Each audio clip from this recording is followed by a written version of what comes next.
तो युद्ध के 39-40 दिन के आसपास हो चुका और देखिए आप सिग्नेचर हो चुके हैं।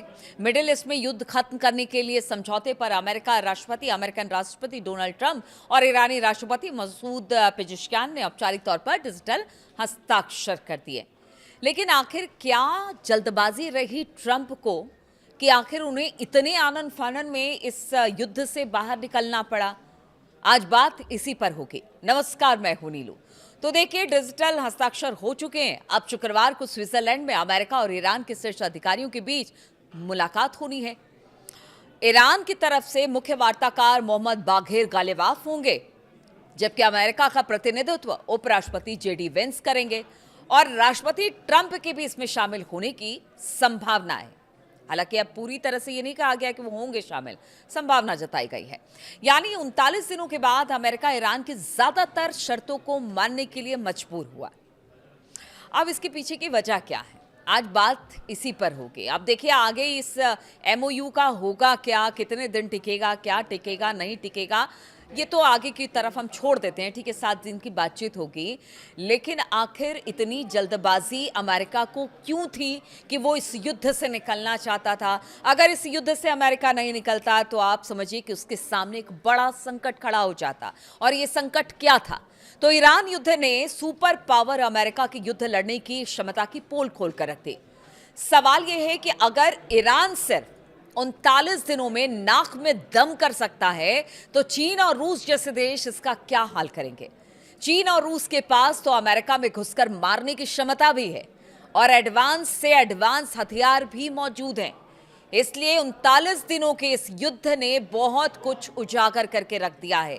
अमेरिका के आधुनिक हथियार बेहद असरदार तो हैं, लेकिन हथियारों के बड़े भंडार और तेजी से उनकी भरपाई के बिना लंबे युद्ध में बनाए रखना बड़ा मुश्किल है।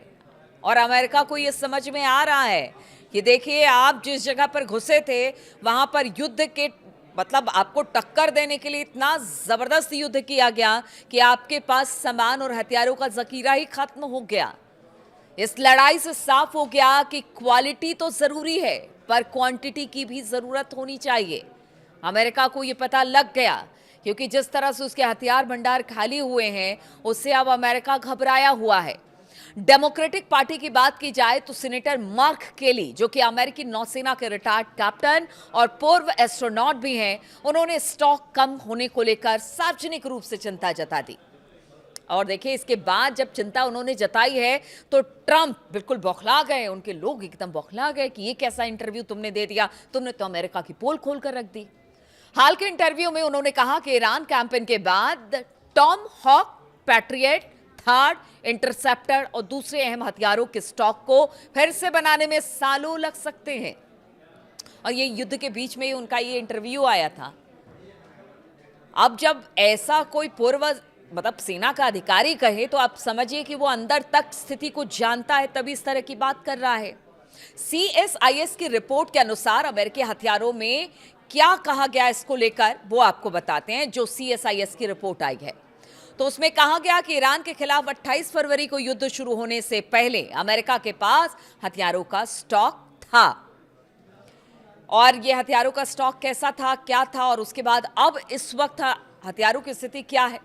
तो 3100 टॉम हॉक लैंड अटैक मिसाइलें यानी TLAMS, जिनमें से 1000 से ज्यादा मिसाइलें दाग दी गई ईरान के ऊपर। यानी कि कुल स्टॉक का लगभग 1/3 हिस्सा अमेरिका ने खत्म कर दिया ईरान पर। हर साल उत्पादन क्षमता 200 से कम है इस मिसाइल की, यानी 1000 का जो स्टॉक खत्म हुआ उसे भरने में अब अमेरिका को कम से कम 5 साल का वक्त लग जाएगा। और वहीं 400 थर्ड इंटरसेप्टर की बात की जाए तो 190 से 290 का इस्तेमाल इस युद्ध में किया गया। अभी इसका प्रोडक्शन हर साल लगभग 96 है, लेकिन लक्ष्य 400 तक बढ़ाने का है। लेकिन आप देखिए, यहां पर अगर थर्ड मिसाइलें इस तरह से दाग दी गई तो फिर बचा क्या?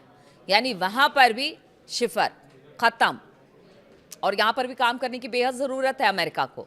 अब 2500 पैट्रियट इंटरसेप्टर की बात करें, जिसमें से करीब करीब 1060 या फिर 1400 के आसपास फायर कर दिए गए इंटरसेप्टर।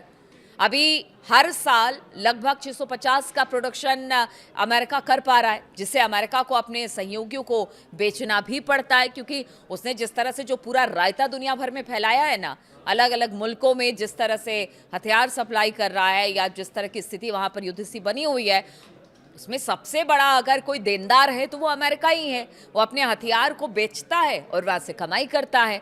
तो ऐसे में अगर अमेरिका किसी युद्ध में फंसा तो फिर आप समझिए कि मतलब पैसा भी कमाना चाहता है, इधर युद्ध भी लड़ना चाहता है, ये दोनों एक साथ नहीं होंगे। इसलिए कहा ये गया कि यहाँ पर कमी हो गई।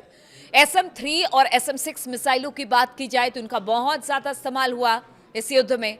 अनुमानित तौर पर करीब 400 में से 250 से ज़्यादा SM और करीब करीब SM-3 190 से 370 और SM-6 इंटरसेप्टर का इस्तेमाल किया। इन्हें युद्ध से पहले के स्तर तक फिर से बनाने में अब 2 साल लगेंगे।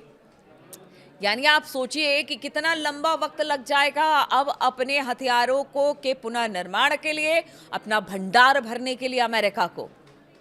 और JASSM क्रूज मिसाइलों की बात की जाए तो 4000 से ज़्यादा के स्टॉक, जैसे करीब 1000 का इस्तेमाल ईरान युद्ध में हो चुका है।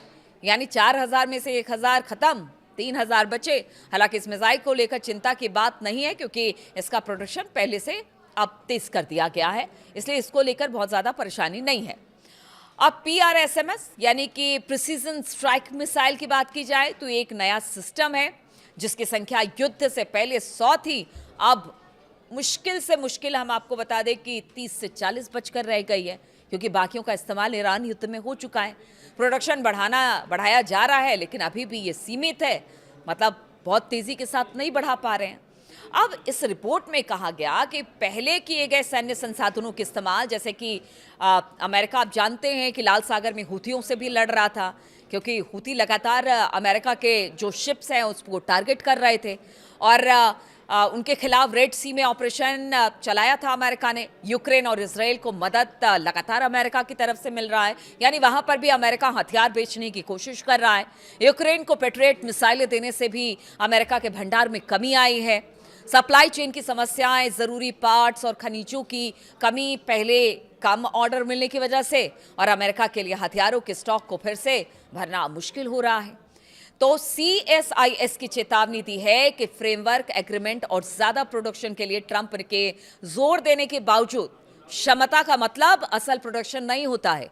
इसने कहा कि अमेरिका की क्षमता अब पोलैंड, ताइवान के साथ साथ इंडो पैसिफिक में कमज़ोर हो गई है, और यही वजह है कि अमेरिका को ईरान से अपने पैर पीछे करने पड़े हैं, क्योंकि कहीं ना कहीं हथियारों का ज़ख़ीरा कम हुआ है। जो अमेरिका है वो कमज़ोर पड़ता दिखाई दिया। अगर कुछ दिन युद्ध और चलता तो शायद अमेरिका को दूसरे देश पर डिपेंड होना पड़ता। जो अमेरिका अब तक अपने हथियारों को दूसरे देशों को बेचता रहा है, उसे दूसरे देश पर डिपेंड होना पड़ता, और पैसा जो जा रहा था वो तो आप समझ ही रहे हैं कि किस तरह से जा रहा है। अब इन तमाम जो कहते हैं ना कि हथियारों के भंडार को अगर भरना है तो अमेरिका को फिर पूरी ताकत के साथ लगना होगा इन मिसाइलों और जितने थर्ड सिस्टम है, बाकी सब चीज़ों को भरने के लिए। और ऐसे में अगर आप समझिए कि एक तरफ रूस है, एक तरफ चाइना है, और किस तरह से चुनौती अमेरिका को हमेशा से मिलती रही है, ऐसे में वो कमज़ोर कभी नहीं पड़ेगा। महाशक्ति है, महाशक्ति तो कभी कमज़ोर होती नहीं। इसी दम के साथ अमेरिका लगातार आगे बढ़ता है और कहीं ना कहीं वो अपनी मनमानी भी करता है। तो ऐसे में ईरान ने बता दिया कि आप भले महाशक्ति हों, लेकिन जिस तरह की तैयारी आपकी थी उससे कहीं बेहतर तैयारी हम थी। हम छोटे थे, हमारे पास संसाधन कम थे, लेकिन हमारी तैयारी थी क्योंकि हमें पता था कि हमारे दुश्मन बहुत है और हमें उनसे लड़ना है। शायद अमेरिका को इस बात का अंदाज़ा नहीं था। उसे लग रहा था कि बातचीत से या फिर एक तरह से कह लीजिए कि हड़काने से या किसी तरह से डराने से सामने वाला डर जाएगा, तो ऐसा हुआ नहीं। एक लंबी लड़ाई चली जिससे कि अमेरिका कमज़ोर हुआ हथियारों के मामले में। इसीलिए ना चाहते हुए भी ट्रंप को अपने कदम पीछे खींचने पड़े। पैसों की बर्बादी अलग, वहाँ पर इलेक्शन में जाना है सो अलग, वहाँ पर भी पैसा खर्च होगा वो अलग, और हथियार तो जो थे वो तो कम तो थे ही। तो बहुत सारे कारण इस युद्ध से पीछे हटने के। अब देखिए युद्ध और MOU को लेकर क्या आगे होता है। लोग कह रहे हैं कि देखिए अमेरिका पर विश्वास नहीं किया जा सकता, अमेरिका कभी भी कुछ भी कर सकता है, जब चाहे इस MOU को तोड़ सकता है, जब चाहे अपनी मनमानी कर सकता है।